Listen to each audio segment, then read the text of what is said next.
হরে কৃষ্ণ, আমি অনামিকা। Honours small ওয়ার্ল্ডে আপনাদের আমি আবার স্বাগত জানাচ্ছি।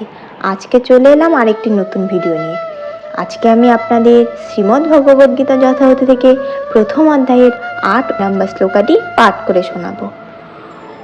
শ্রীমদ্ ভগবদ্গীতা যথাযথ প্রথম অধ্যায় বিষাদ যোগ, শ্লোক ক্রমাঙ্ক 8। ভবান ভীষ্মশ্চ কর্ণশ্চ কৃপশ্চ সমিতঞ্জয়ঃ অশ্বত্থামা বিকর্ণশ্চ সৌমদত্তিস্তথৈব চ। অনুবাদ: সেখানে রয়েছেন আপনার মতো ব্যক্তিত্ব ভীষ্ম, কর্ণ, কৃপাচার্য, অশ্বত্থামা, বিকর্ণ ও সৌম্যদত্তের পুত্র ভূরিশ্রবা, যারা সর্বদা যুদ্ধে বিজয়ী হয়ে থাকেন। তাৎপর্য: যুদ্ধে চিরজয়ী